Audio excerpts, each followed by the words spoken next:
Assalamualaikum warahmatullahi wabarakatuh. Selamat datang di mata kuliah statistik untuk pendidikan biologi. Hari ini kita akan membahas mengenai uji distribusi dengan menggunakan chi-square. Uji distribusi atau lebih sering dikenalnya dengan uji normalitas. Uji normalitas ini merupakan suatu uji yang digunakan untuk mengetahui apakah sampel yang diambil itu berdistribusi dengan normal atau diambil dari sebuah sampel yang atau dari populasi yang normal. Nah, menurut metode klasik dalam pengujian normalitas, suatu data tidak terlalu rumit untuk pengujiannya. Kalau berdasarkan pengalaman empiris, biasanya data yang jumlahnya lebih dari 30 itu kebanyakan datanya berdistribusi dengan normal. Namun ada beberapa juga yang data yang diambil dari sampel dengan jumlah lebih dari 30 ternyata datanya tidak berdistribusi dengan normal, sehingga tidak bisa langsung saja disimpulkan bahwa data yang dengan jumlah lebih dari 30 akan berdistribusi normal, sedangkan data yang kurang dari 30 itu berdistribusi tidak normal. Tidak selalu seperti itu. Maka diperlukan suatu uji terlebih dahulu untuk melihat apakah data yang kita ambil, sampel yang kita ambil itu berdistribusi normal atau tidak. Ada beberapa macam metode yang bisa digunakan untuk melihat apakah data yang kita ambil itu berdistribusi normal atau tidak. Salah satunya yang akan kita pelajari hari ini adalah dengan menggunakan chi-square atau menggunakan chi kuadrat atau x kuadrat. Itu adalah salah satu metode dalam menguji distribusi data. Nah, untuk mempermudah dalam menggunakan uji chi-square ini, sebelumnya Anda harus paham dulu tentang distribusi data pada data yang normal. Jadi bagaimana distribusi data pada kondisi yang normal. Makanya Anda perlu memahami dulu tentang distribusi normal. Nah, itu Anda harus tahu bagaimana suatu data itu disebut dengan berdistribusi normal atau tidak. Nah, biasanya kita dengan gambarannya adalah dengan menggunakan kurva distribusi normal yang berbentuk seperti bel, di mana datanya itu masih berdekatan dengan titik tengah atau dengan rata-rata. Atau jika tidak terlalu jauh, maka datanya bisa dikatakan normal. Tapi jika menyimpang terlalu jauh, maka datanya bisa dikatakan merupakan data yang tidak berdistribusi dengan normal. Oke, mari kita pelajari. Kita langsung gunakan saja atau aplikasikan saja uji chi-square ini pada data yang ada.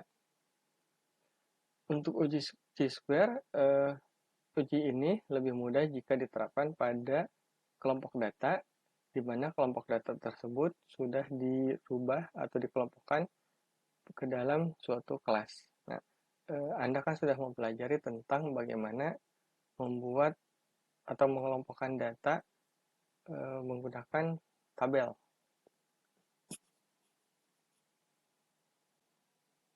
Ada beberapa syarat ketika kita ingin menggunakan metode chi-square ini untuk uji normalitas.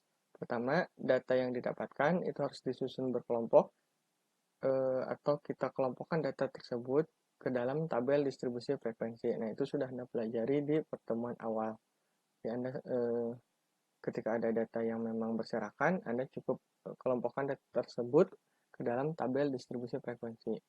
Kemudian uji chi-square ini cocok untuk data dengan angka yang cukup besar, yaitu di mana sampel yang kita dapat bisa lebih dari 30. Kemudian setiap sel harus terisi. Dan nanti untuk prinsipnya adalah chi-square ini dengan penerapannya dengan menggunakan nilai ekspektasi atau menggunakan pendekatan penjumlahan penyimpangan data observasi tiap kelas dengan nilai yang diharapkan. Nah, di mana nanti ada nilai frekuensi yang diharapkan. Jadi ketika Anda membuat tabel distribusi frekuensi, itu ada yang disebut sebagai frekuensinya. Nah, itu adalah frekuensi aktual. Kemudian, untuk menggunakan metode chi-square ini, nanti kita akan membuat tabel frekuensi harapan. Nah, dan syaratnya adalah dalam frekuensi harapan tersebut, semuanya harus terisi, harus ada setiap kelas tersebut, dan jumlah dari frekuensi harapan itu tidak boleh kurang dari 5. Jika ada yang kurang dari 5, maka ditambahkan dengan kolom setelahnya atau kolom yang lain. Untuk penerapannya atau penjelasan lebih lanjutnya, kita lihat sambil menerapkan contoh atau menguji data yang ada pada pertemuan kali ini. Nah, kita langsung praktek ke penggunaannya saja dengan data yang ada. Contohnya, di sini ada nilai ujian tengah semester di suatu sekolah. Nah, di sini ada berapa data ya? Ada 1, 2, 3, 4, 5, 6. 1, 2, 3, 4, 5, 6, 7, 8, 9, 10. 6 kali 10 berarti ada 60. Nah, ini ada 60 data hasil ujian tengah semester. Jadi ada nilai ujian tengah semester di suatu sekolah. Kita sebut saja sekolah X. Yang terdiri dari 60 siswa. Nah, ini ada 60 data dari 60 nilai dari 60 siswa. Nah, sekarang kita ingin melihat apakah data ini atau nilai-nilai yang didapatkan oleh siswa tersebut merupakan distribusinya itu mendekati ke distribusi normal atau data yang didapatkan ini merupakan distribusinya itu adalah tidak normal. Nah, kita lihat dengan menggunakan square. Pertama, syaratnya itu adalah bahwa data yang didapatkan itu harus berkelompok atau kita buat menjadi berkelompok. Nah, Anda kan sudah mempelajari bagaimana caranya membuat atau mengelompokkan data, kemudian menjanjikannya dalam tabel distribusi frekuensi. Nah, jadi nanti Anda menghitung jumlah kelas yang mungkin dibuat, kemudian menghitung interval kelasnya, kemudian menentukan batas atas, batas bawah, dan seterusnya menghitung nilai rata-ratanya, dan kemudian tahapan-tahapan yang lainnya. Ini di sebelah sini, sebelah kiri, ini adalah untuk penjelasannya dengan menggunakan PowerPoint. Kemudian untuk perhitungannya, ini memang sudah ada nanti di PowerPoint, tetapi akan saya tunjukkan juga bagaimana caranya perhitungan secara menggunakan Microsoft Excel. Anda boleh menghitung sendiri secara manual dengan menggunakan kertas. Jadi Anda tulis sendiri manual. Boleh juga dengan menggunakan aplikasi bantuan seperti Excel. Nah, saya sarankan memang Anda kalau ingin cepat dan relatif akurat, Anda bisa menggunakan Microsoft Excel. Oke, nanti Anda silakan tonton saja, kemudian ikuti setiap tahapannya. Oke, langkah pertama adalah kita sudah mendapatkan data. Jadi ada 60 data. Nah, di sini bisa dilihat kecil. Nah, ini ada 60 data.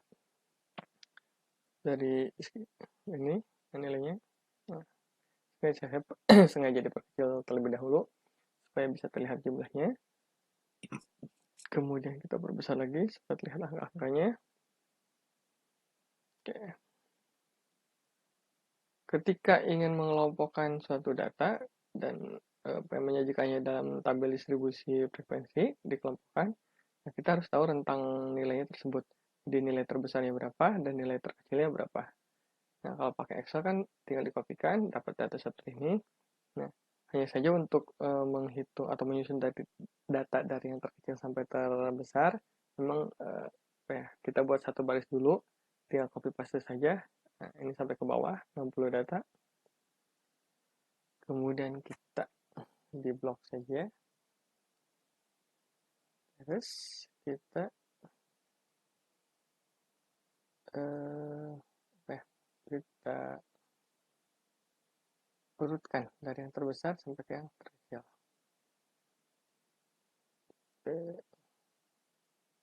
Nah, ini.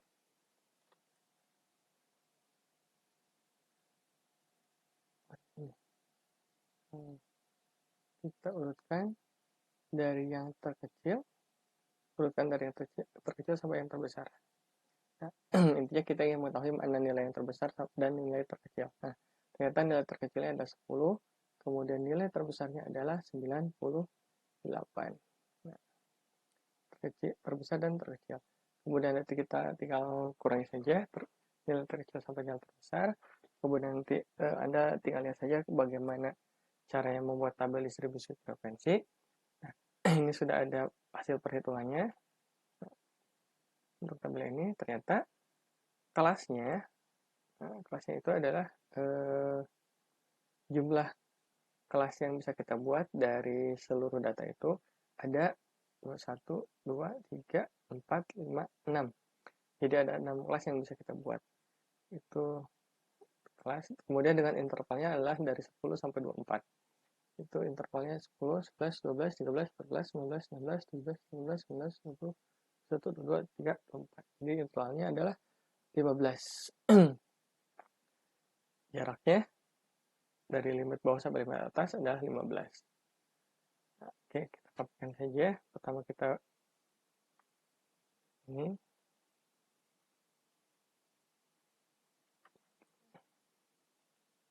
kita kopikan ke sini. Nah,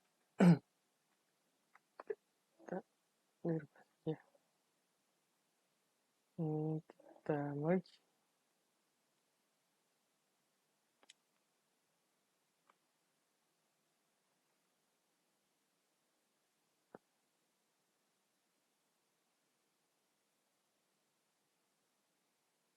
Nah, di sini kita tulis itu interval kelas.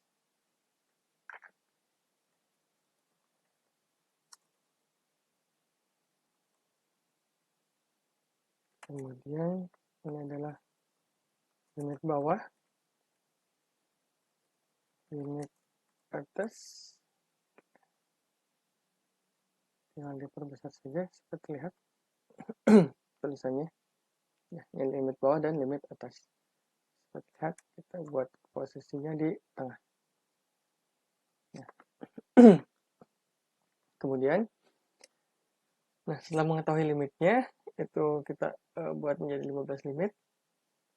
Intervalnya ada 15, kemudian jumlah kelasnya ada 6. 1, 2, 3, 4, 5, dan 6. Ada 6 kelas yang bisa kita buat. Kemudian kita hitung frekuensinya. Jadi antara data 10 dengan nilai 10 sampai nilai 24, nah ada berapa? Ada berapa yang termasuk ke dalam rentang 10 sampai 24. Kita lihat ini 10 sampai 24 ada yang 10, 15, 17, 23, 25. Nah, yang 25 tidak termasuk. Nah, kemudian untuk ini kan masuk sini. Nah, bagaimana kalau ada nilai komanya? Makanya selain kita menentukan limit bawah dan limit atas, kita juga menentukan batas bawah dan batas atas. Batas bawah dan batas atas. Oke. Batas bawah itu seperti yang sudah Anda pelajari, yaitu tinggal dari limit bawah dikurangi 0,5, kemudian untuk limit batas atas didapatkan dari limit atas ditambah 0,5. 10 dikurangi 0,5 kita dapatkan 9,5.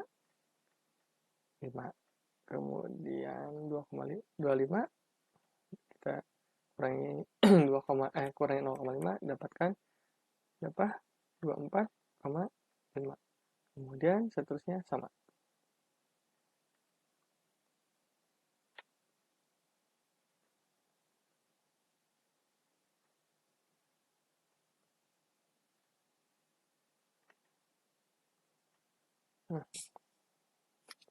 Salah tulis. Batas bawah adalah limit bawah dikurangi 0,5. 9,5, 25 jadi 24,5, 40 39,5, 55 54,5, 70 69,5, 85 84,5. Kalau untuk batas atasnya dari limit atas ditambah 0,5 supaya bisa ditulis, tapi bisa juga langsung kalau pakai Excel ya tinggal ditambahkan saja. Ini ditambah 0,5 dapat, kemudian kita tinggal tarik ke bawah. Makanya Kalau ini juga sama. Kalau tadi ini diketik manual, kalau mau pakai cara yang tadi juga supaya cepat bisa. Jadi saya sarankan Anda pakai Excel supaya lebih cepat dan akurat. Setelah menentukan batas atas dan batas bawah, kemudian kita hitung frekuensi. Jadi frekuensi itu adalah banyaknya data yang termasuk ke dalam interval kelas ini, yaitu berapa saja. Nah, di sini kan ada berapa nih? Dari limit 10 sampai batas bawahnya 9,5. Nah, tapi kan di sini kita lihat angkanya adalah angka bulat semua, tidak ada desimal ya. Nah, makanya kita hitung di sini 9,5 sampai 24,5. Nanti mana saja yang masuk? Ada 10, 15, 17, 23 masuk ya, masih di bawah 24. Kemudian 25, nah 25 ternyata tidak masuk ke dalam interval kelas ini. Kita hitung di sini ada berapa? 1, 2, 3, 4. Frekuensinya kita tulis 4. Kemudian yang bawahnya, nah, tinggal hitung saja, karena ini sudah diurutkan, jadi lebih mudah, supaya lebih cepat. Saya kopikan dari sini, sudah ditulis frekuensinya. Ini adalah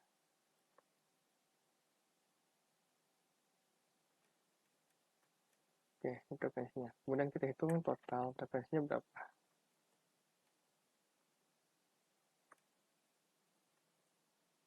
Nah, ternyata total frekuensinya ada 60. Datanya itu berjumlah 60. Ini jumlah datanya ada 60. Berarti sama, cocok. Jika ini jumlahnya kurang atau tidak atau lebih, berarti kan tidak sama. Maka harus dihitung ulang. Oke, kalau di PowerPoint-nya, nah ini sudah. Kemudian kita, nah ini sebagai panduan Anda buat dulu tabel seperti ini. Jadi interval kelas, frekuensi, boleh terbalik juga, boleh batas bawah, batas atas dulu, kemudian frekuensi boleh saja. Yang penting ada identitasnya. Kemudian ini ada nilai X-nya, kemudian F kali X, dan X dikurangi X bar, dan dikuadratkan hasilnya. Kemudian ada frekuensi dikali hasil yang tadi ini. Frekuensi dikali hasil dari X min X bar dikuadratkan. Oke. Kita lihat di tabel. Nah, ini ada interval kelasnya, 10 sampai 24, kemudian yang terakhir ada 85 sampai 99. Jumlah frekuensinya sama ya, ada 44, 7, 13, 24, dan 8. Jumlah totalnya ada 60. Batas bawah, di Excel kita sudah tulis di sini. Kemudian kalau di PowerPoint-nya, nah, sudah ada juga untuk batas atas dan batas bawah. Ini batas bawahnya, ini batas atasnya. Nah, batas atas dan batas bawah ini sangat penting untuk menentukan nilai X. Nilai X itu adalah nilai data yang dimaksud. Nah, ini kan datanya dikelompokkan. Berarti bagaimana cara mencari nilai X-nya? Nah, untuk mencari nilai X pada data yang berkelompok, itu kita mencari nilai tengahnya saja. Nah, untuk nilai tengah itu ya cukup mudah, tinggal batas atas ditambah batas bawah, boleh dibalik juga, batas bawah ditambah batas atas, kemudian hasilnya dibagi 2. Nah, untuk nilai X ya, kita cari, kita buat di tengah dulu nilai X-nya. Nah, ini nilainya adalah batas bawah ditambah, maaf, kita ulangi dulu. Pakai tanda kurung untuk memprioritaskan atau memisahkan hitungannya satu dengan hitungan yang lain. Di batas bawah ditambah batas atas, kemudian dibagi 2. Dan hasilnya 17. Nah, ini adalah nilai tengahnya. Kita tarik ke bawah. Nah, ini adalah X. Jadi, nilai data yang dimaksud. Ini X-nya berapa? Nah, dapat seperti ini. Nah, sekarang kita pindahkan ke PowerPoint-nya supaya lebih mudah Anda melihatnya. Nah, sudah dapat nilai X-nya. Kemudian, sekarang adalah frekuensi dikali X. Nah, untuk yang terpenting, salah satu yang terpenting dalam uji distribusi dengan menggunakan C kuadrat, kita merubah nilai X. Nah, ini nilai X kita rubah ke dalam nilai Z. Nah, untuk merubah nilai, jadi kita yang tadinya nilai X, ini adalah nilai X. Nah, nilai X itu adalah nilai yang aslinya, tetapi juga apa ya, untuk memudahkan dalam perhitungan chi-square, kita berubah dulu nilai x ini menjadi nilai yang baku. Nilai baku atau adalah disebutnya nilai z. Nah, untuk mencari nilai z suatu data, maka dibutuhkan data yang lain, yaitu rata-rata dari data yang kita rata-rata dari sampel dan juga standar deviasinya. Maka kita cari dulu berapa rata-rata dari data tersebut dan berapa standar deviasinya. Nah, untuk mencari rata-rata dalam data berkelompok itu tidak terlalu sulit. Caranya adalah frekuensi dikali dengan nilai x pada interval kelas tersebut, kemudian total jumlahnya berapa dan dibagi dengan jumlah frekuensinya. Oke, kita lihat sini perhitungannya ya.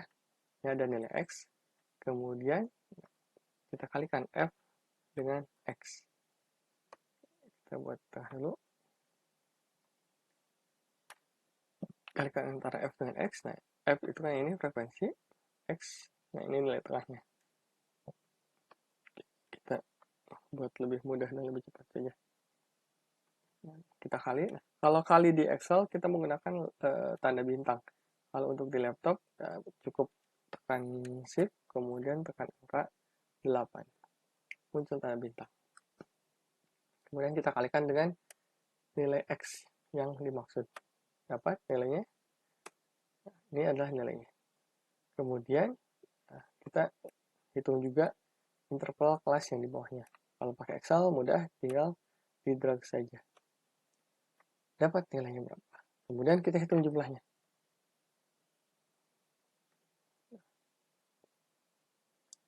Jumlahnya adalah sekian. Kemudian untuk mencari nilai rata-rata kita sebenarnya lambangnya adalah x bar. Supaya lebih cepat, tulis saja seperti ini, x bar atau rata-rata. Boleh x bar, boleh rata-rata ya. Nah, logonya cukup ditulis saja, cari di simbol, di insert. Ini kenapa saya tulis x bar? Supaya mempercepat saja.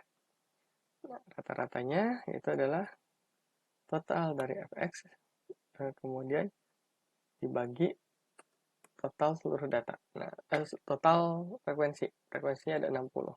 Jadi kita bagi 60. Dapat nilai rata-ratanya adalah 65,25. Kita lihat di sini. Dan kita pindahkan ke PowerPoint-nya. Nah, ini dapat nilai fx-nya. Jadi antara 4 dikali 17 hasilnya 68. Kemudian 4 kali 32 hasilnya 128. 7 dikali nilai x-nya di sini ada 47. Tinggal dikalikan dapat nilai 329. Nah, sekarang kita supaya Anda tahu supaya Anda ingat lagi persamaannya. Nah, ini. Oke, perhatikan kursor. Nah, jadi nilai x itu atau x bar didapatkannya dengan cara menghitung f dikali x, kemudian hitung totalnya tersebut. Nah, ini yang dicari totalnya. Jadi sigma fx, total dari f kali x, dibagi total dari frekuensinya, 60. Ya. Hingga hasilnya adalah 3915 dibagi 60. Dan hasil yang dapatkan adalah 65,25. Sama ya dengan yang di Excel. Selanjutnya, kita cari standar deviasi. Standar deviasi itu rumusnya adalah untuk data berkelompok sigma f dikali x min x bar yang dikuadratkan. Kemudian nah itu adalah untuk mencari variansinya. Kemudian kalau untuk standar deviasi tinggal diakarkan saja. Oke, kita hitung ya. Ini x dikurangi x bar kemudian dipadatkan. Oke, ini yang di PowerPoint-nya. Kita lihat langkah-langkahnya seperti apa. Jadi kita gunakan langkah yang baik supaya Anda bisa melihat bagaimana prosesnya. Saya tuliskan langkahnya di Microsoft Excel ini. Yang dicari adalah x min x bar. Nanti kemudian dikuadratkan. Kita tulis di sini ya perlahan-lahan. Dia ada nilai x dikurangi x bar. Nah, x bar itu sama dengan ini ya. Huruf x yang ada strip di atasnya. Bisa Anda cari di insert simbol. Tapi ini supaya lebih cepat saja. Kita perlahan-lahan satu-satu ya. Pertama kita hitung dulu nilai X dikurangi rata-rata. Ini adalah nilai X-nya setiap interval kelas. Nah, ini nilai X dikurangi dengan X bar-nya adalah 65,25. Bisa langsung tulis 65,25 atau bisa juga dengan mengklik ini. Tapi kalau misalnya Anda kebingungan, nah, saya tulis saja ya di sini karena tidak terlalu sulit untuk menuliskannya. Ini nilai X-nya dikurangi 65,25. Nah, kita hitung berapa hasilnya. Nah, ternyata didapatkan hasilnya adalah negatif 48,25. Ke bawahnya tinggal ditarik saja. Nah, seperti ini. Didapatkan nilai X dikurangi X barnya. Nah, tapi kan yang dicari di sini adalah X dikurangi X bar, hasilnya dikuadratkan. Nah, kita copy dulu yang ini.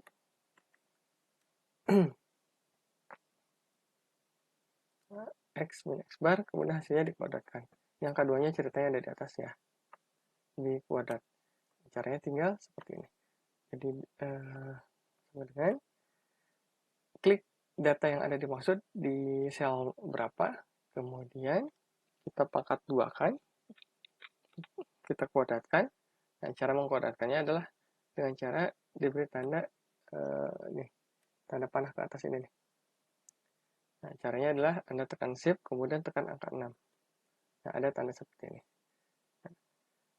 Kemudian kita kuadratkan. Kalau kuadratkan itu kan berarti pangkat 2 ya. Nah, kalau beda lagi kalau hitung misalnya ingin di pangkat 10 kan, itu bisa saja. Tapi karena yang kita butuhkan kan cukup dikuadratkan saja atau di pangkat 2 kan. Tinggal tulis saja data yang dimaksud, kemudian kita pangkatkan 2. Setelah selesai, tinggal di enter saja. Nah, didapatkan angkanya seperti ini. Nah, kita lihat sama dengan yang di PowerPoint ya. Nah, jadi angkanya seperti ini. Nah, tidak ada nilai negatif karena nilainya itu yang hasil perhitungannya adalah negatif. Kemudian ketika dikuadratkan, nah nilainya akan menjadi positif. Setelah itu, kita cari nilai F dikali X min X bar yang dikuadratkan.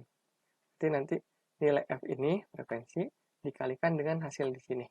Oke, paham ya? Jadi F dikalikan dengan F kali dengan X min X bar yang dikuadratkan. Oke. Tinggal dihitung saja kalau pakai Excel sama dengan nilai frekuensinya F dikali Shift 8 untuk mendapatkan tanda bintang, kemudian dikalinya dengan aman ini X min X bar kuadrat. Nah, ini tekan enter, dapat angkanya. Kemudian tinggal kopikan formulanya sampai ke bawah. Nah, yang kita butuhkan adalah di sini nih, totalnya. Sum atau total dari F dikali X min X bar dikuadratkan. Kita tinggal hitung jumlahnya.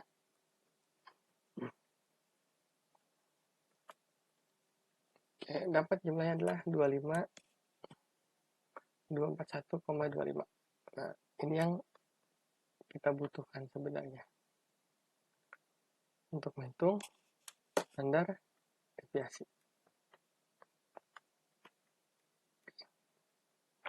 Lihat di sini, dapat angkanya sama. Kita sudah pindahkan ke Excel, sudah pindahkan ke PowerPoint. Kemudian kita hitung standar deviasi. Nah, untuk standar deviasi, jika Anda lupa, rumusnya adalah, nah ini untuk standar deviasi. Jadi S sama dengan akar kuadrat dari sigma F dikali X min X bar dikuadratkan dibagi total frekuensi sigma F dikurangi 1. Kita masukkan angkanya di sini. Untuk variansi S2, S kuadrat sama dengan hasil yang tadi, sigma F dikali X min X bar yang dikuadratkan. Nah, kita tuliskan angkanya di sini. Kemudian dibagi dengan frekuensi dikurangi 1. Didapatkan hasilnya 25241,25 dibagi dengan 59. Kemudian kita dapatkan hasilnya 427,8178. Nah, itu baru variansi yang ini. Variansi. Kalau untuk standar deviasi, nah, hasil dari variansi kita akar kuadratkan. Ternyata didapatkan hasilnya adalah 20,8376. Nah, ini adalah standar deviasinya. Nah, nilai rata-rata dan nilai standar deviasi sangat penting untuk merubah nilai X yang ada di sini menjadi nilai baku atau menjadi Z-score. Setelah kita mendapatkan nilai dari rata-rata, kemudian juga mendapatkan nilai standar deviasi, barulah kita bisa mengubah nilai X yang ada di sini menjadi nilai baku, yaitu nilai Z atau Z-score. Jika Anda lupa dengan bagaimana cara merubah nilai X menjadi nilai Z, nah ini adalah persamaannya. Di nilai Z didapatkan dengan cara nilai X yang dimaksud. Nah, ini X-nya X berapa? Apakah X-nya itu, kalau di sini kan nilainya, dan untuk nilai X ada 17, 32, 47, 62, 77, dan 92. Jadi nilai X-nya, kemudian nanti dikurangi dengan rata-rata yang didapatkan, ini, kemudian dibagi dengan standar deviasi. Jadi untuk Z adalah untuk Z-score, X itu adalah nilai yang diamati, kemudian mu ini adalah rata-rata, kemudian yang satu lagi adalah standar deviasi. Tujuan utama kita yaitu adalah untuk menguji normalitas suatu data. Jadi apakah data itu berdistribusi dengan normal atau tidak. Nah, itu disebutnya sebagai uji normalitas. Jadi kita ingin melihat data yang kita dapatkan dari hasil UTS tersebut, dari 60 hasil UTS, kita ingin mengetahui apakah data tersebut berdistribusi dengan normal atau tidak. Nah, langkah pertamanya memang kita harus mengubah nilai X ini menjadi Z-score.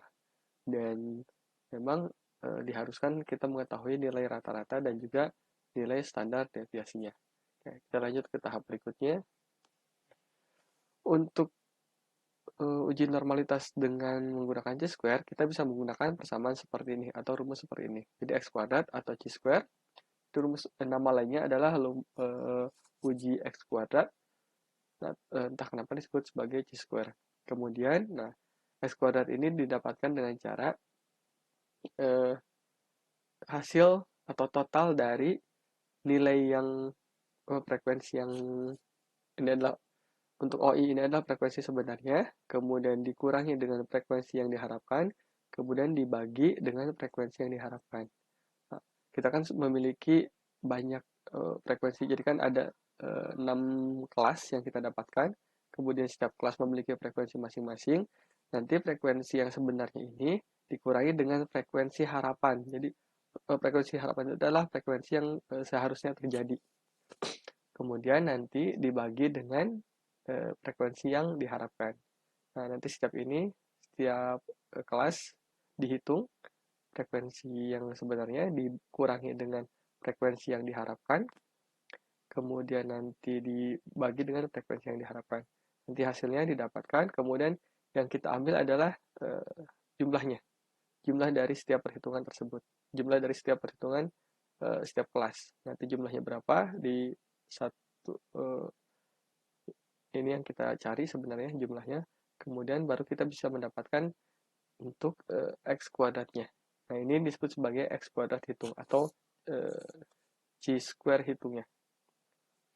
Nanti hasilnya kita bandingkan dengan C-square tabel dengan menggunakan tabel distribusi C-square. Ya. Kemudian, hasil yang didapatkan tersebut disebut sebagai C kuadrat hitung, dan C kuadrat hitung nanti dibandingkan dengan C kuadrat tabel, nanti ada tabelnya tersendiri.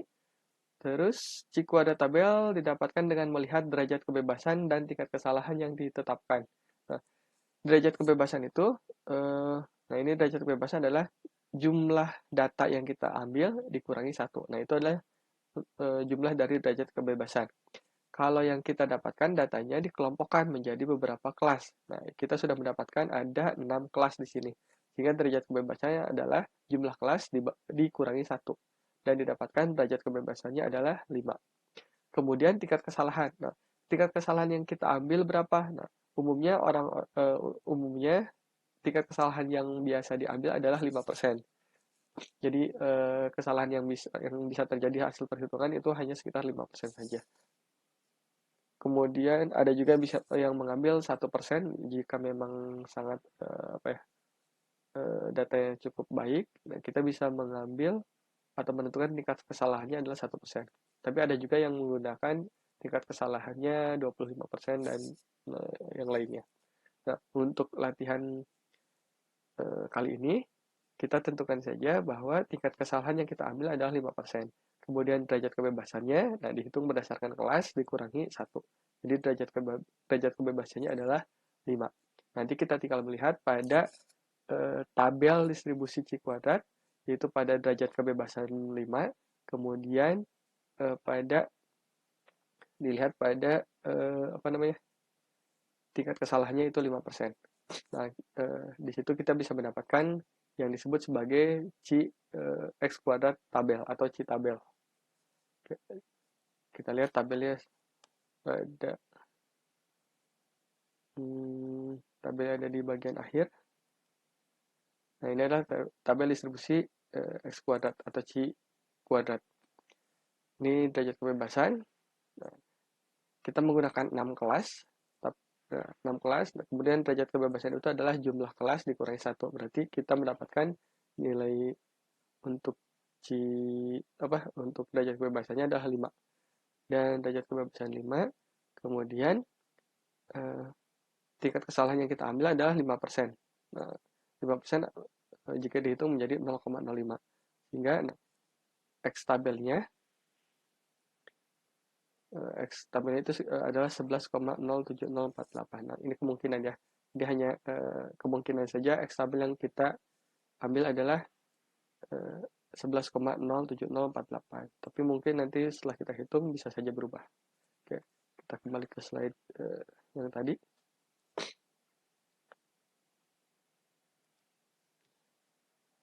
Nah, ini sudah tadi kita lewat. Nah, slide yang ini. Sekarang, karena kita sudah tahu interval kelas, tadi sudah dihitung di bagian yang pertama, kemudian frekuensi juga sudah tahu, batas bawahnya juga sudah kita hitung. Nah, ini batas bawahnya. Di Excel juga ada, di sebelah sini. Nah, itu ada batas bawah dan batas atas. Batas bawah dan batas ini digunakan untuk menghitung nilai distribusi Z-nya. Jadi untuk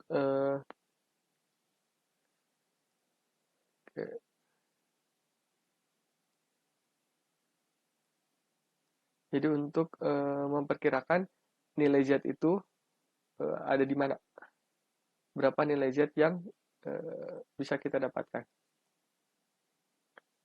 Nah, sudah didapatkan batas bawah dan batas atasnya. Kemudian batas bawah dan batas atas ini, nah ini merupakan nilai X-nya. Ini adalah X-nya. Nah, jadi kita mencari nilai kemungkinan frekuensi yang diharapkan itu berada di antara batas bawah dan batas atas. Jadi X itu berada di antara di antara nilai ini. Jadi X itu kalau misalnya kita gambarkan, X merupakan nilai X itu adalah lebih dari 9,5, namun X itu kurang dari 24,5. Nah, itu X-nya. Jadi X-nya itu kalau kita gambarkan, nilai X ada di X ini di tengah. Jadi nilai X itu lebih dari 9,5, namun kurang dari 24,5. Yang bawahnya juga sama. Nilai X ini adalah kurang dari X lebih dari 24,5 namun kurang dari 39,5. Nah, untuk mengetahui nilai frekuensi yang diharapkan, maka kita harus merubah nilai X menjadi nilai Z. Nah, jadi yang batas bawah ini adalah X-nya, kemudian kita rubah dulu menjadi Z, menjadi Z score atau menjadi nilai baku. 9,5 kita hitung Z-nya, nilai Z-nya berapa, kemudian 24,5 kita hitung nilai Z-nya berapa. Oke, kita hitung dulu. Cara perhitungannya cukup mudah, tinggal dihitung saja dengan menggunakan persamaan yang sebelumnya. Itu ini, Z sama dengan X yang diamati, nilai yang diamati dikurangi dengan nilai rata-rata, kemudian dibagi dengan standar deviasi. Nilai rata-ratanya adalah 65,25 dan standar deviasinya adalah 20,68376. Jadi kita akan menghitung nilai Z dari limit bawah, dari batas bawah, dari nilai Z batas bawah. Kita singkat saja Z bawah. Nah, Z bawah ini menghitungnya adalah dengan cara, ini adalah total atau jumlahnya, yang perhitungannya ini, hitungan yang atas ya, yang 9 tambah ini. Kemudian untuk S2-nya, ternyata kita tinggal hitung, kemudian ini dibagi dengan jumlah frekuensi dikurangi 1. Frekuensi ada 60, kemudian kita kurangi 1. Nah, ini dapat untuk variansinya. Kemudian untuk standar deviasi kita tinggal akar kuadratkan saja data yang kita inginkan. Nah, dapatkan 20,6836. Sekarang kita bisa lanjut untuk mencari tidak kita warnai dulu supaya tidak mudah untuk mengenalinya. Yang warna biru lah supaya bagus ya.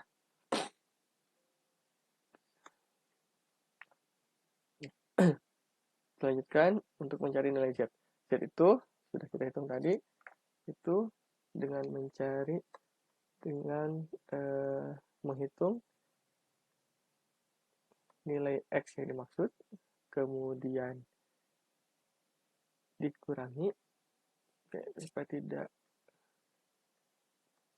bacakan, kita beri kurung dulu, kita prioritaskan yang diberi kurung.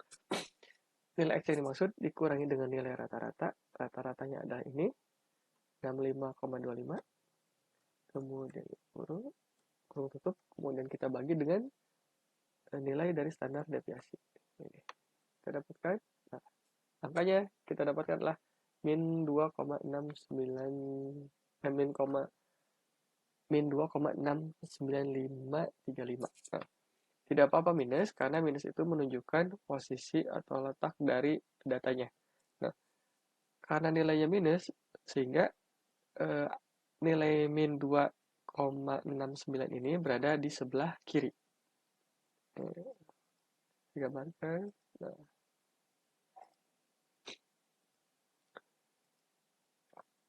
Nah, jadi datanya itu ada di sini. Kalau misalnya kira-kira ya di sini 1, nah, saya simetri ini 1, kemudian di sini 2,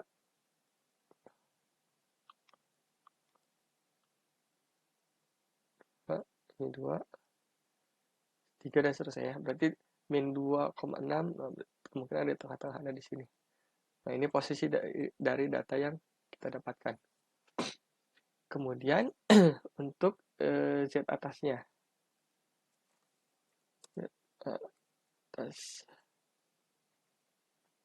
Z atas kita cukup menghitung nilai X yang dimaksud dari batas atas, kemudian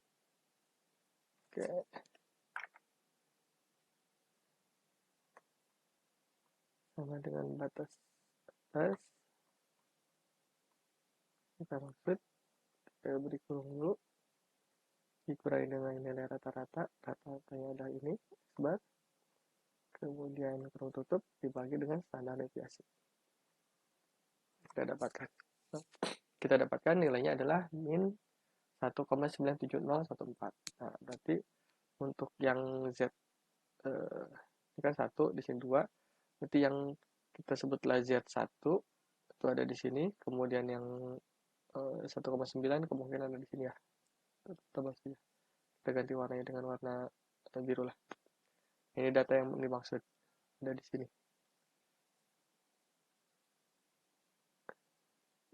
Oke, kita beri. Nah, kemungkinan ada di sini datanya. Bukan ini. Ini ya. Nah,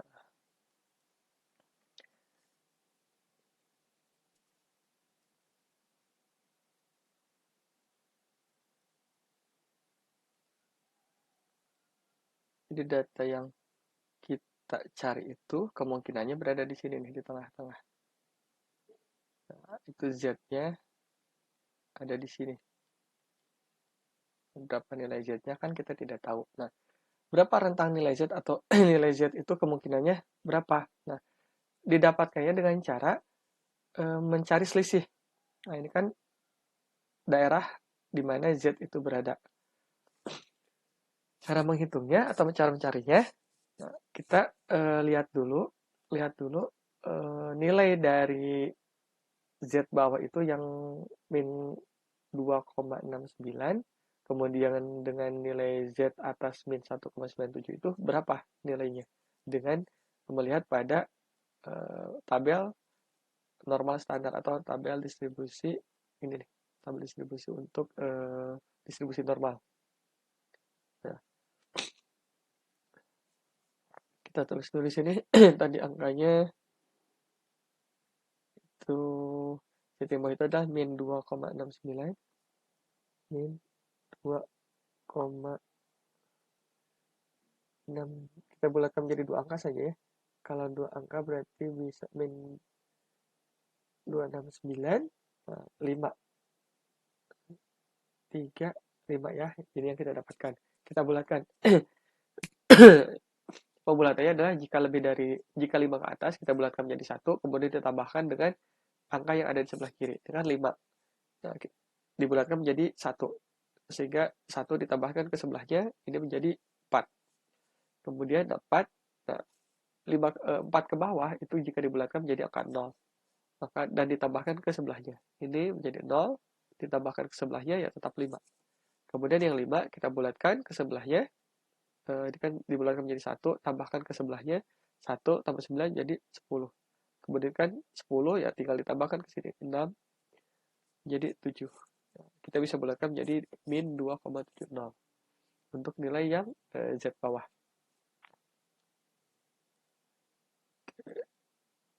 Ini nilai Z bawahnya. Kemudian satu lagi yaitu nilai Z atas min 1,9 min 1,970. Nah, ini jika dibulatkan ya menjadi 0. Kita bulatkan menjadi saja dua angka di belakang koma, min 179. Ini nilai Z ya. Boleh kita perbesar sedikit. Kita perbesar. Nah, sehingga kita mencari nilai Z. Nilai yang di tengahnya itu berapa?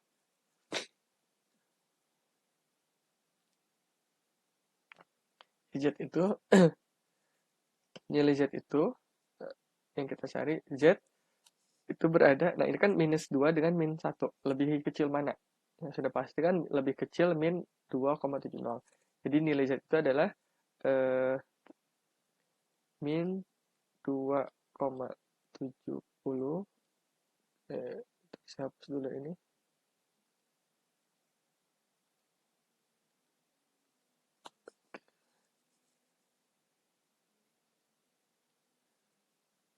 Jadi nilai Z itulah min 2,70 lebih kecil dari Z, dan Z itu lebih kecil dari min 1,97. Nah, ini nilai Z-nya. Yang kita cari nilai di tengah-tengah ini. Sehingga kita lihat selisihnya berapa. Sehingga kalau mencari selisih kan min 2,70 dengan min 1,97 selisihnya berapa. Kalau misalnya kita melihat perhitungan secara matematisnya, tinggal dihitung saja. Jadi min yang terbesar dikurangi yang terkecil. Nah, yang besar itu yang mana? Yang besar adalah min 1,97. Jadi min 1,97 dikurangi min 270 ya.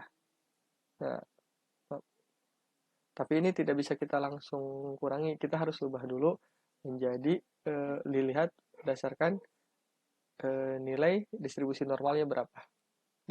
Dicari dulu angkanya. Maka kita cari untuk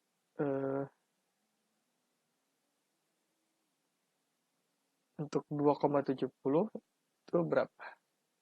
Oke, terbesar 2,70. Nah, cara mencarinya cukup dengan menyocokkan nilai yang ada di sini, kan kita mencari 2,70. Nah, 2, kemudian 2,0 dengan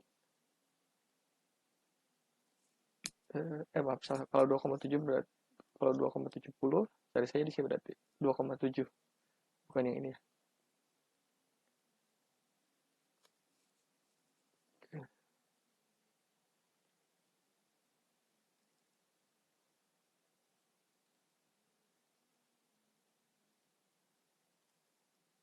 Kita cukup cari nilai 2,7. Nah, 2,70.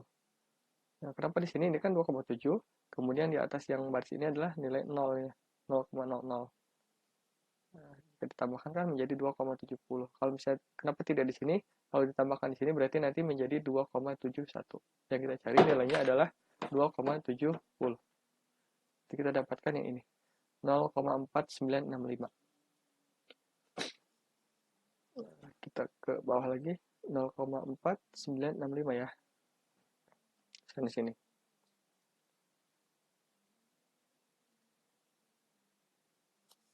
Nah, ini yang kita dapatkan. Untuk nilai yang min 2,70. Kenapa tidak negatif untuk tabel tersebut? Karena kan untuk tabel distribusi normal, baik yang sebelah kanan maupun yang sebelah kiri itu sama, simetris. Jadi nilainya sama saja, mau yang negatif maupun yang positif. Kemudian satu lagi adalah min 1,197. Kita cari 1,9 di mana? Ini 1,9, kemudian kita cari 7-nya di sini. 1,9, kemudian 7-nya ada di sini. Oke, supaya Anda bisa melihat lebih jelas, kita tandai saja. Nah, ini 1,9, kemudian ini 7-nya. Kita tarik garis ke bawah. Kita tarik garis juga ke sini. Maaf ya, bengkok-bengkok. Nah, ternyata didapatkan nilainya adalah 0,4756. 0,4756. Kita tulis di sini 0,476. Betul? Maaf, 0,756. 4756. Nah, ini kita sudah dapatkan nilainya ya. Nah, tinggal kita kurangi, tinggal kita cari selisihnya. 0,4965 dengan 0,4756. Nah, ini kan sebenarnya nilainya minus-minus, jadi minus dengan minus. Tinggal nanti kalau untuk lebih mudahnya tinggal garis terjauh, titik terjauh, kurangi titik yang terkecil. Nanti didapatkan selisihnya berapa di sini. Nah, kalau mau dihitung, berarti kita tinggal tulis di sini perhitungnya di sebelahnya ya. Sehingga kalau misalnya ingin lebih jelas, boleh tambahkan minus di sini.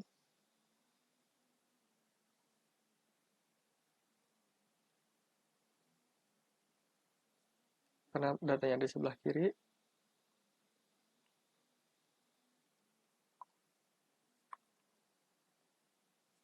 Jika minus, nah, tinggal kita hitung yang terjauh kurang yang terdekat ya.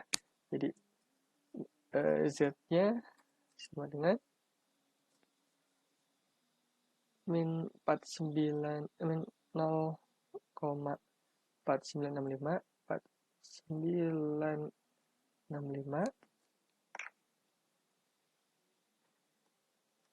dikurangi gitu.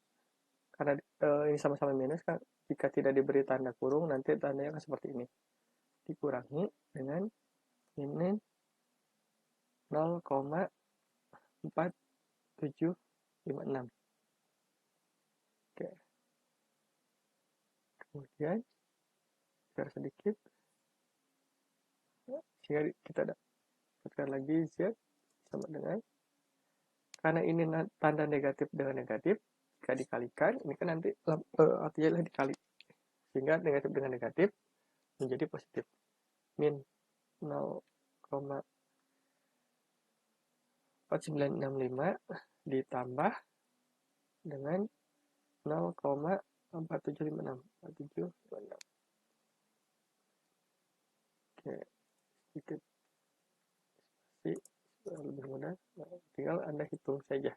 Sehingga didapatkan nilai Z itu adalah Z sama dengan berapa? Sehingga kita mendapatkan angkanya adalah negatif. Kita mendapatkan nilainya adalah negatif 0,0209. Nah, berarti datanya masih di sebelah kiri. Nah, jadi nilai Z itu yang kita dapatkan adalah negatif 0,0209. Mau ditulis negatif boleh, mau ditulis positif juga boleh. Sehingga di sini adalah selisihnya atau luas Z. Kita tulis luas Z ya. Kalau misalnya mau dihitung, ya tinggal saya hitung saja yang terbesar, jadi yang paling jauh, ini titik terjauh kurangi titik yang terkecil ya, terpendek ya. Sama dengan ini kurangi hasilnya. Oh maaf, ini belum dirubah Z bawah Z atas. Harusnya kita cari dulu nilai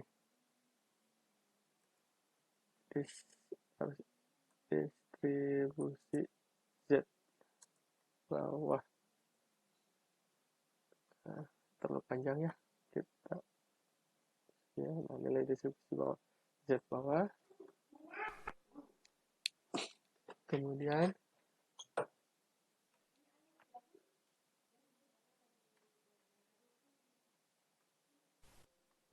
kita copy dulu di sini supaya mudah untuk mengetiknya. Ini nilai distribusi Z atas. Nah, ini tidak bisa di copy ya, jadi Anda tulis manual. Jadi min untuk yang Z bawah itu nilainya ada 0,4965 min 0,4965. Kemudian kalau yang Z atasnya negatif 0,4756. Kemudian luas Z-nya, jika kita dapatkan luas Z-nya adalah yang paling jauh ya, ini nilai Z bawah, nah ini kan garisnya dia paling jauh, kemudian Z atas yang garisnya terdekat dengan angka 0, jadi yang terjauh kurangi yang terdekat, ya. Jika didapatkan, samakan negatif 0,0209. Ini adalah nilai atau luas Z-nya. Kemudian kita terapkan hal yang sama ke nilai-nilai selanjutnya. Nah, untuk mencari nilai Z, ini kan sudah ada rumusnya, kita tinggal tarik ke bawah. Hanya saja, jika ditarik ke bawah, nah, ini nanti rumusnya atau formulanya akan mengikuti. Sehingga kita perlu menetapkan satu sel yang angkanya cenderung tidak berubah, yaitu adalah nilai rata-rata dan nilai standar deviasi. Nilai rata-rata itu ada di sel ini, sel I18. Maka yang ada di sini, I18, kita beri tanda dolar atau shift 4 di tengah-tengahnya. Diselingi dengan tanda dolar baru ke 18-nya. Kemudian standar deviasi itu ada di sini, ada di L20, maka yang L20 juga sama, kita beri tanda dolar. Lalu kita tekan enter. Nah, ini kan tidak akan berubah. Ketika kita copy ke bawah,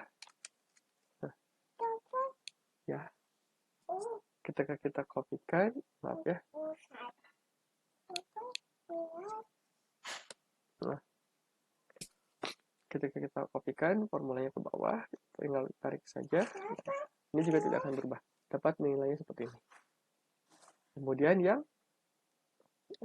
Z atas juga sama, yang untuk batas atas kita beri tanda dolar di sini.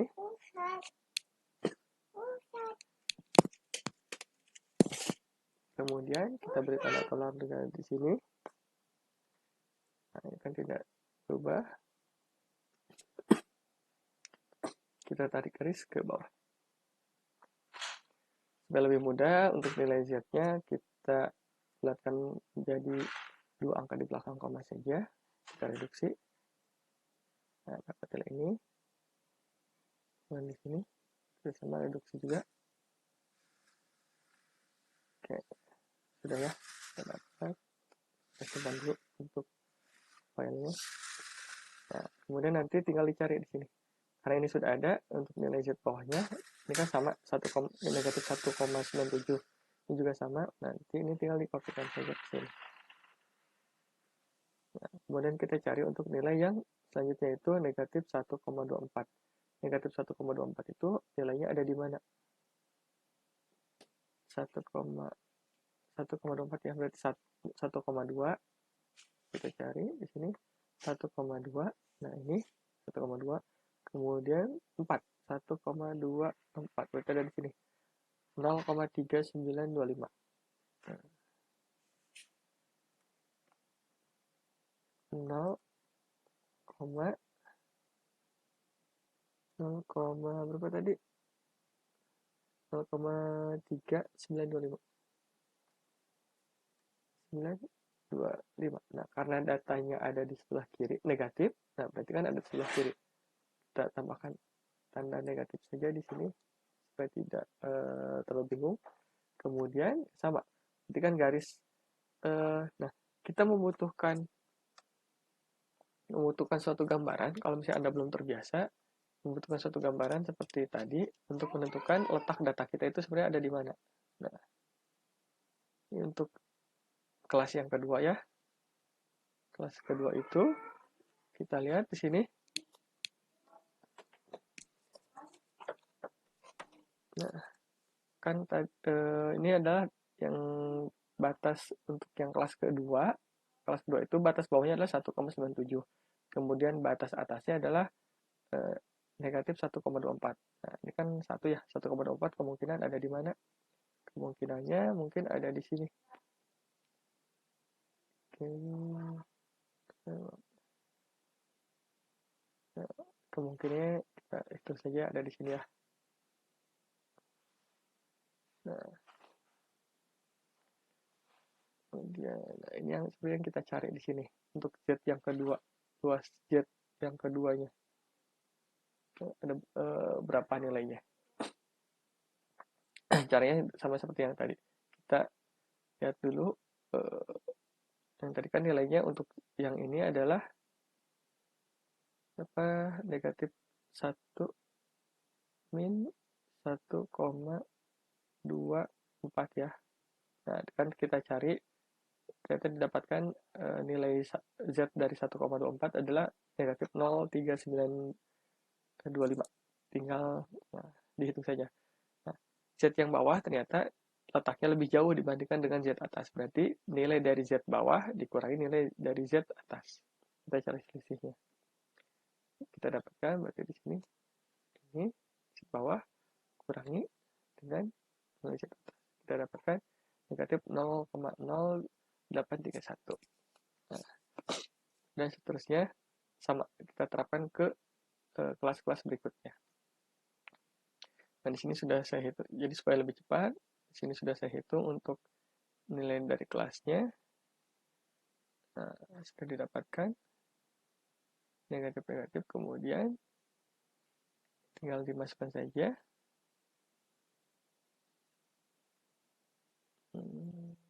3925 ya, benar.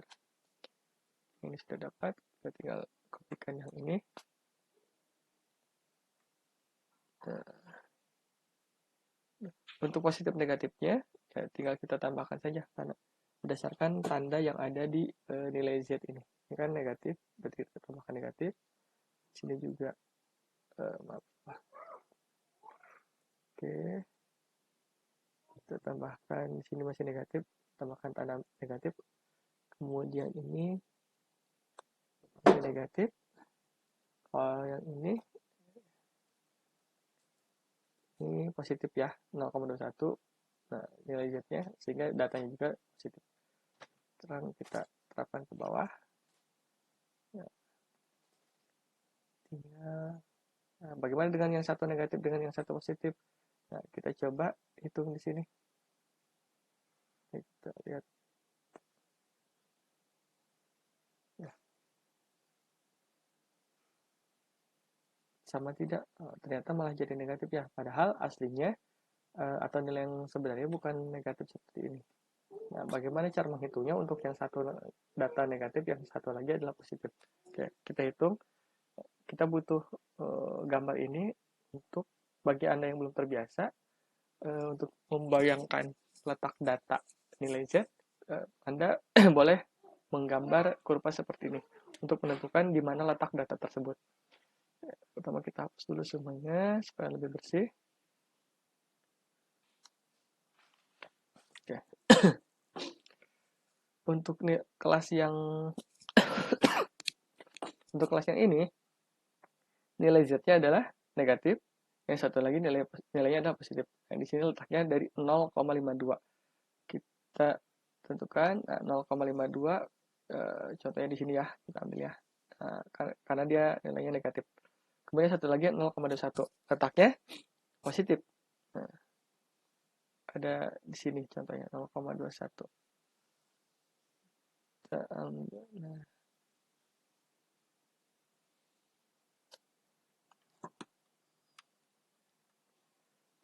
Kemudian satu lagi, jadi datanya ada di antara ini.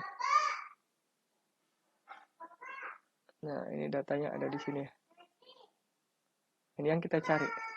Yang satu negatif, yang satu positif. Nah, bagaimana cara menghitungnya? Cara menghitungnya karena ada di dua tempat yang berbeda, kita tambahkan saja. Yang di sini nilainya berapa, yang ini nilainya berapa. Kita tambahkan. Berarti kan nilai itu mana ya? Yang satu nilainya adalah negatif mana ini? Negatif 0,52 min 0,52. Kemudian yang satu lagi adalah positif 0,21. 0,21. Nah, kita cari nilainya di tabel distribusi frekuensi.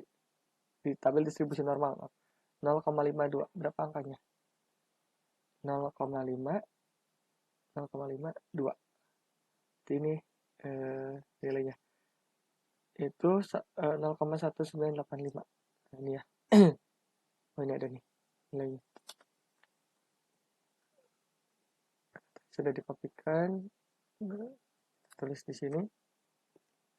Yang satu lagi nilainya adalah kopikan di sini. Nah, ini nilainya. Selanjutnya,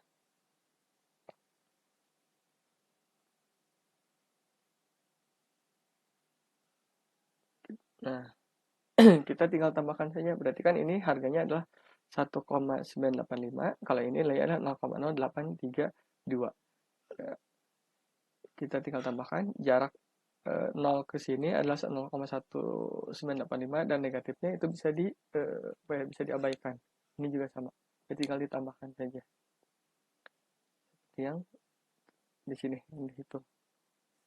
Kan negatif, ini positif. Ini hasilnya. Kita tambahkan saja luas daerah, karena yang dicari adalah luas daerah. Untuk luas daerah sebenarnya tidak perlu ditulis untuk tanda negatifnya.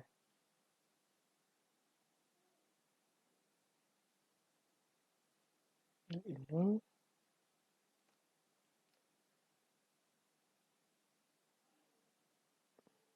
boleh caranya seperti ini. Jadi yang terluas, yang terbesar itu positif. Dikurangi yang ini.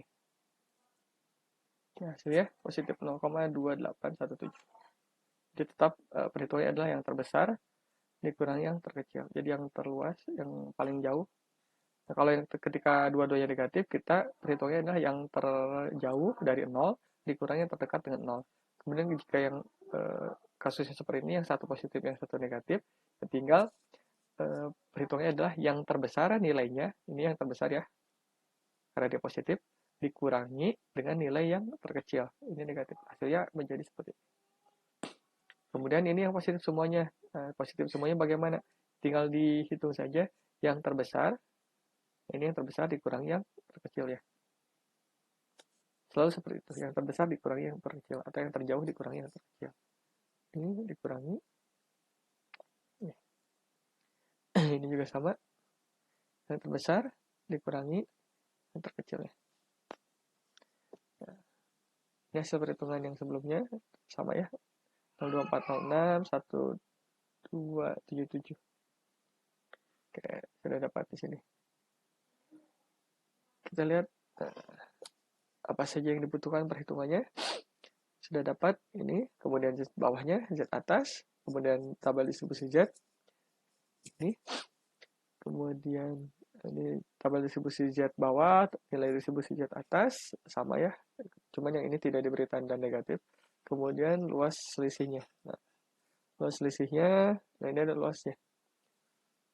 Nah, kalau untuk luas, sebenarnya tidak perlu menggunakan tanda negatif.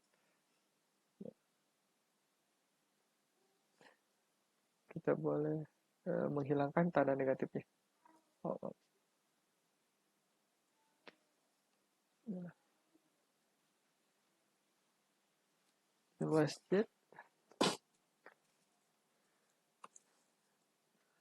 Kalau mau ya tinggal pakai ABS saja atau selisihnya adalah absolut. Tapi kalau misalnya sudah terlanjur seperti ini, supaya cepat ya tinggal kopikan saja. Yang dikopikan hanya berupa angka. Kemudian kita tinggal hapus tanda negatifnya.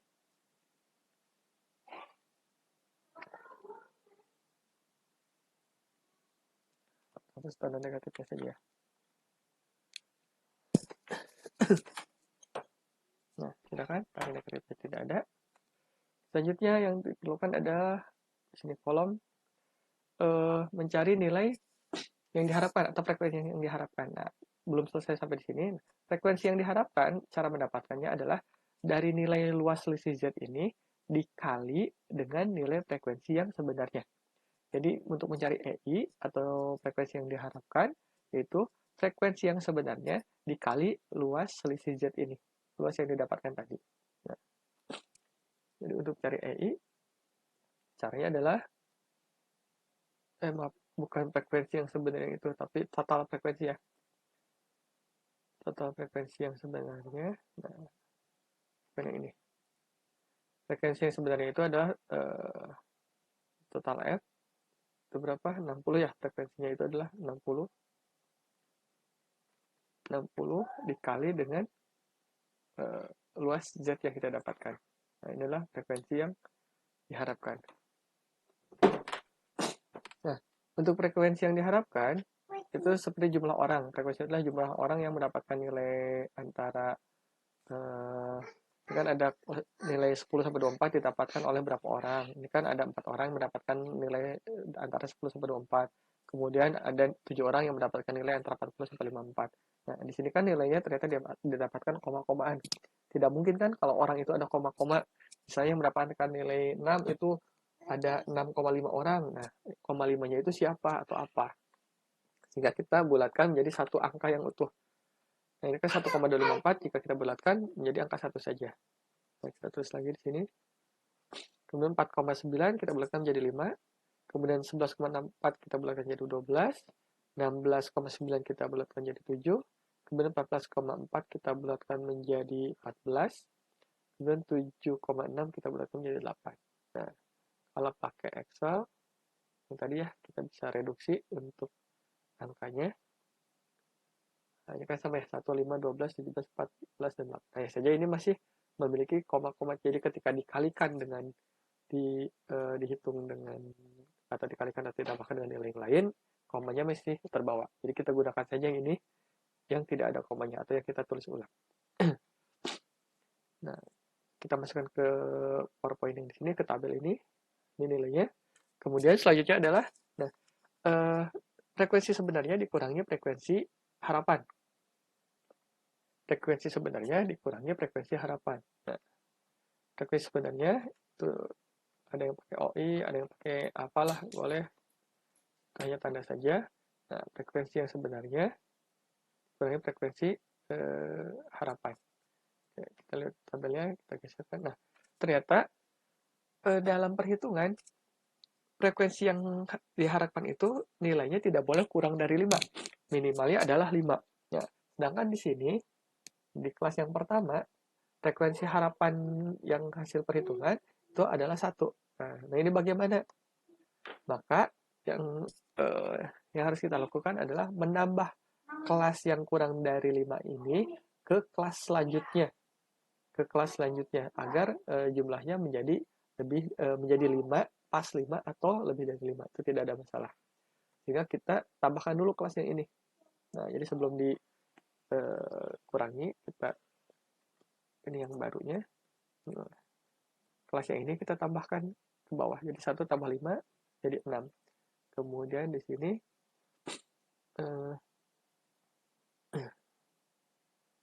kita ringkas saja ya. Di sini kan 6, kemudian ini 12, ini 17, 14, 8. Nah, tidak ada. Nah, bagaimana dengan frekuensi yang sebenarnya? Karena kan frekuensi yang harapannya itu ditambahkan karena ada kurang dari 5. Sama untuk frekuensi yang sebenarnya juga kita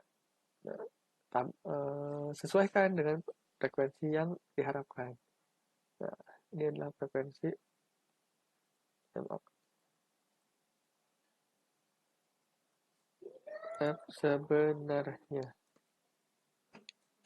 Yang frekuensi yang sebenarnya.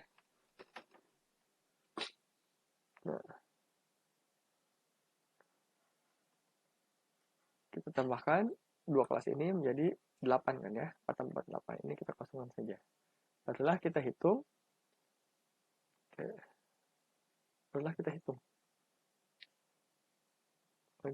nah, begitu juga dengan frekuensi yang sebenarnya mengikuti perubahan pada frekuensi yang diharapkan. Sehingga kita rubah ini frekuensi yang sebenarnya, ini frekuensi yang diharapkan. Nah, sama ya dengan yang sini ya. 6, 12, 17, 14. Sehingga kelasnya yang tadinya ada 6 kelas, kita reduksi menjadi 5 kelas. 1, 2, 3, 4, 5. Jadi 5 kelas. Nah, itu tidak ada masalah. Ya. Sekarang kita hitung. Itu ini frekuensi yang sebenarnya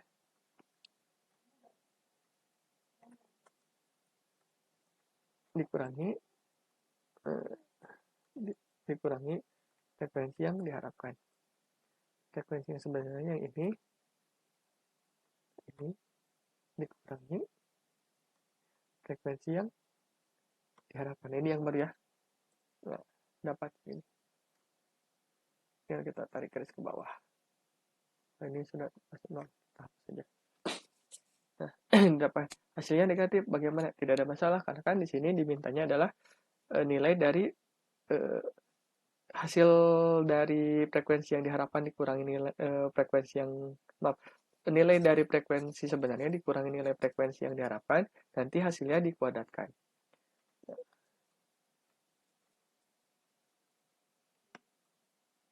Jadi nilai ini nanti dikuadratkan.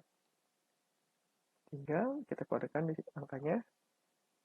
Untuk mengkuadratkan kan tinggal 2 kali 2 berapa, negatif 5 kali negatif 5 berapa. Ini kan bisa langsung dihitung ya, tapi kalau misalnya mau menggunakan Excel juga boleh.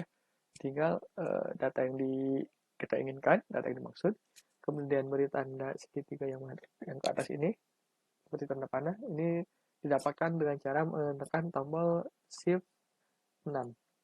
Kemudian kuadratkan berapa kuadrat yang kita inginkan. Yang kita butuhkan hanya adalah kuadrat 2 ya. Nah, tulis berarti di sini 2. Jika dapat. Ke bawahnya tinggal dikopikan saja. Dapat ini. Ini kan kelasnya kosong tadi. Kemudian kita jumlahkan. Sebelum dijumlahkan. Tidak dijumlahkan dulu ya. Nah, selanjutnya adalah hasil dari ini kemudian nanti dibagi dengan frekuensi yang diharapkan. Nah, hasilnya baru nanti dibagi dengan frekuensi yang diharapkan. Sesuai tabel ya. Kita lihat di sini untuk tabelnya, kita pindahkan dulu angka di sini ke sebelah sini. Nah, karena tidak muat kita buat tabel baru. Kita kuadratkan. Nah, ini kan 2 dikuadratkan menjadi 4. Negatif 5 dikuadratkan menjadi 25. Sehingga nilainya semuanya adalah positif. Selanjutnya, langkah selanjutnya satu lagi adalah hasil yang didapatkan dari yang dikuadratkan ini kemudian dibagi dengan nilai frekuensi yang diharapkan. Jadi tinggal di sini dibagi dengan frekuensi yang diharapkan. Nah, dapatkan nilainya. Dan kemudian ini karena tidak ada, kita hapus. Baru kita hitung jumlahnya. Nah, inilah yang kita cari sebenarnya, nilai ini. Di C kuadrat itu, C kuadrat hitung yang kita dapatkan adalah 10,83403. Nah, inilah C kuadrat yang kita cari sebenarnya. Nah, hanya satu kotak ini yang kita cari nilainya. Ini adalah X kuadrat hitung. Kemudian kita bandingkan dengan X kuadrat tabel. Nah, X kuadrat tabel itu didapatkan dengan cara yang tadi. C tabel kita dapatkan, C kuadrat tabel didapatkan dengan melihat derajat kebebasan dan tingkat kesalahan. Derajat kebebasan yang kita ambil adalah derajat kebebasan yang kita ambil adalah 0,05 atau 5%. Kemudian derajat tingkat kesalahan yang kita ambil adalah 5% atau 0,05. Derajat kebebasannya itu jumlah dari kelas yang kita dapatkan dikurangi 1. Nah, kelas yang kita dapatkan karena tadi ada perubahan, yang tadi 6 menjadi 5, sehingga yang kita ambil adalah kelasnya yang sekarang, yaitu 5. 1, 2, 3, 4, 5. Kemudian derajat kebebasannya, nah, tinggal 5 kelas ini kurangi 1, sehingga didapatkan derajat kebebasan adalah 4.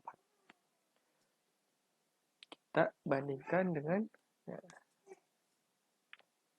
kita lihat tabel. Nah, kita tulis di sini ya, X hitungnya, 2 hitung, nah ini kan adalah 10,834. Nah, X tabel, X kuadrat tabel. Nah, kita kan tidak tahu X kuadrat tabel itu dengan cara meng-cross-check atau melihat nilai dari DB, derajat kebebasan, yaitu kelas kita ada 5 kurangi 1 sama dengan derajat kebebasannya adalah 4. Kemudian dihubungkan dengan nilai alfanya, tingkat kesalahannya itu adalah 5% atau 0,05. Kita lihatnya nilainya, kita lihat nilai tersebut dari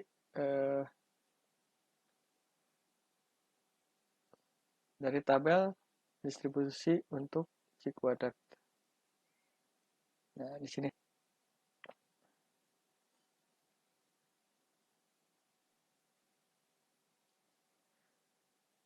Derajat kebebasan yang kita ambil itu kan DB-nya adalah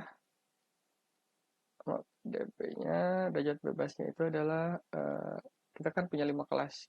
Nah, karena tadi ada perubahan. Jadi totalnya 5 kelas, kemudian kita kurangi 1 sehingga kita memiliki nilai derajat kebebasan adalah 4. Kemudian alfa atau tingkat kesalahan yang kita ambil adalah 5%. 5% atau 5% adalah 0,05. Nah, 0,05 ya. Ini angka 5. Maaf. Nah, sehingga kita cari di sini 4, derajat kebebasan adalah 4. Kita tandai di sini. Kemudian 0,05 ya ini. Kita hubungkan, kita tarik garis. Nah, kita didapatkan C tabelnya atau X kuadrat tabelnya adalah 9,488.